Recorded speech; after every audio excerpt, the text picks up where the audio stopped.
Hey, this is Warren Bird, Leadership Network, and I have the privilege today of interviewing Mike Batts.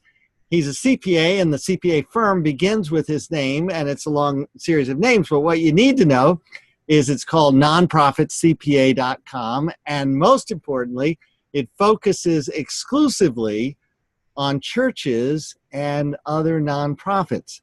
And Mike, it's a delight to have you because you have just written another book, a new book called NONPROFIT Financial Oversight, which is kind of a heady topic, and it's for leaders of all nonprofits. I'm going to focus on church boards and ask a question that I think you get often. How do you know when a church is financially healthy? Well, thank you very much, Warren, and it's always great to be with you. And that's certainly one of the questions that we get a lot in some form or another. Sometimes the question will be in the form of how much should we have in cash reserves, or how much debt is too much, or how much debt is safe. And all of those and other questions like them are kind of ultimately asking one big main question, and that is, how do we know when a church is financially healthy? So there's a specific chapter in the book, Nonprofit Financial Oversight, dedicated to that very topic, financial health, designed to help board members and financial committee members and anyone charged with financial oversight with assessing the financial health of a church.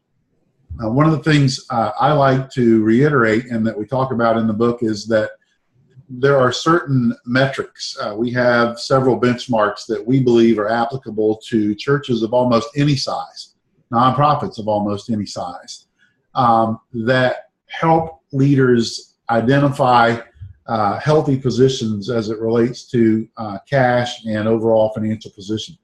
I think the financial health of a church or a ministry is best assessed by looking at the balance sheet. Sometimes, like recently, I got a question from a board member, and that is, how much of a cash operating surplus should we have each year? And I said, well, very respectfully, I think the question should step back a bit, and that is to ask how much of a cash operating reserve and how much of a debt service reserve, if you have debt, should the church have? What is your target for that? And where are you in comparison to your target? Once you define what your target is for cash reserves, let's say you want to have 6 months worth of operating expenses in cash reserves. You compare that to where you are now. You develop a time frame, typically a multi-year time frame, 2, 3, 4, 5 years to get from point A to point B. And that'll help you determine how much of a surplus you need to generate each year to get from where you are to where you want to be. So ultimately, we have a number of metrics in the book. We actually create 2 threshold levels that we call sound and strong. And a church can cross the first threshold and be considered sound financially, and can cross the second one and be considered strong. And a classic example is in the cash operating reserves, where those 2 thresholds are 3 months of operating expenses and 6 months respectively. We address other topics like, what percentage of your budget are you spending on debt? How much debt do you have as compared to your assets? And other metrics like that to help leaders really just assess where they stand in comparison to a sound or strong financial position. Very helpful, very practical. That leads to a related question. So what kind of information should the financial team be getting in order to oversee the financial operations of a church? Right. Well, that's a great question, Warren. And I wrote an article recently, and I talk about the same topic in the book. I wrote an article You've got a whole chapter in the book. Yeah, I do. There is a whole chapter on internal financial reporting. The article that I wrote was entitled, Is Your Financial Reporting Process Exactly Backwards? And the idea is that what happens in many churches, I would argue probably most churches, is that the finance committee or whatever group it is that's charged with financial oversight, they meet whenever they meet. And typically the finance or accounting staff bring to these people a stack of reports, with numbers on them, financial statements, spreadsheets, whatever it is. And they are then tasked with the responsibility to pour through that and to try to make sense out of it, to use it to evaluate the church's financial health and condition, and then make good decisions about it. Well, I think the process should be exactly the other way around. Those who are charged with financial oversight and leadership should actually step back and consider, what are the questions that I need to know the answers to on an ongoing basis about this church in order to do the job I'm charged with doing, and that is to oversee and monitor its financial activities. Make a list of those questions in plain language, and then ask those who are responsible for financial and accounting operations to provide the answers to those questions in plain language, so that anyone, whether they're an accountant or whether they're a business person or whether there's just a committed volunteer that wants to help do the right thing, so that any reasonable person can understand the answers. And I think that model, I think, should work in every area of leadership, not just financial oversight, but it's a very different kind of reporting model than we see in most churches, but one that I think, if done well, can really help those who are in leadership have much better information in a much more understandable format. Plain language Q&A.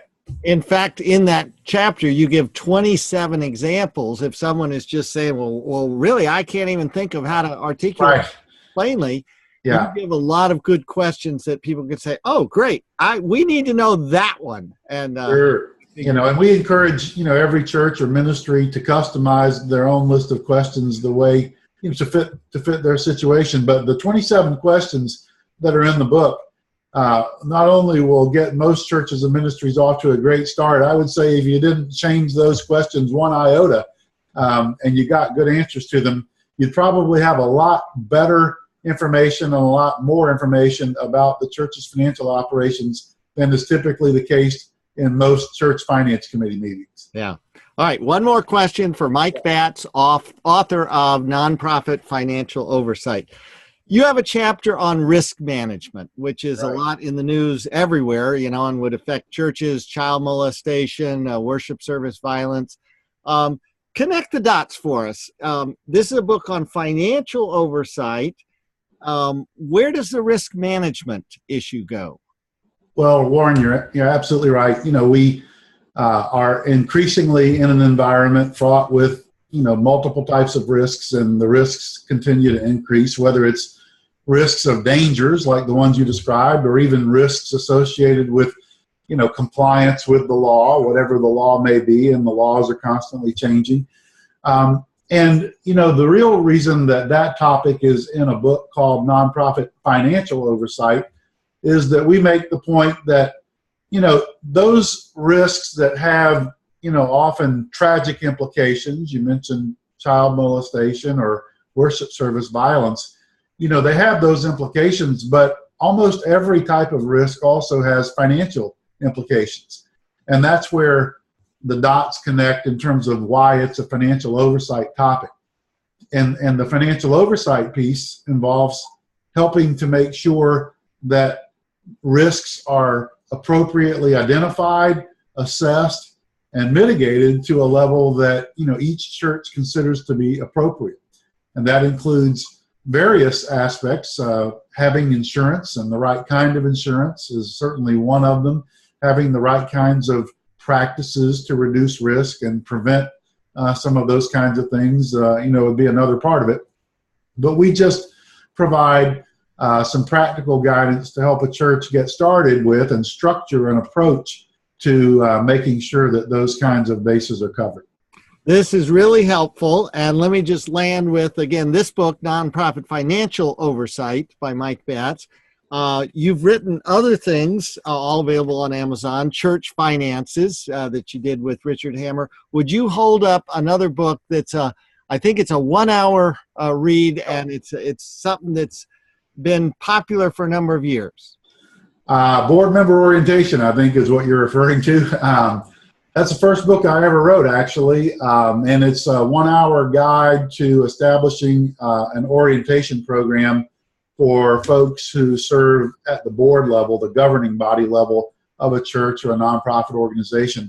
1-hour read for them to kind of get the basics of what it means to be a board member, what are their responsibilities, what is the role involved legally, practically, but also a guide to help an organization sort of streamline and simplify the process, since every time a new board member comes on board, it's time to do it again. Awesome. Mike Batts, nonprofitcpa.com. Thank you for helping churches be on a sound basis and be able to focus on our mission and not get distracted by getting in trouble in other ways. God's best to you. Thank you very much, Warren. God bless.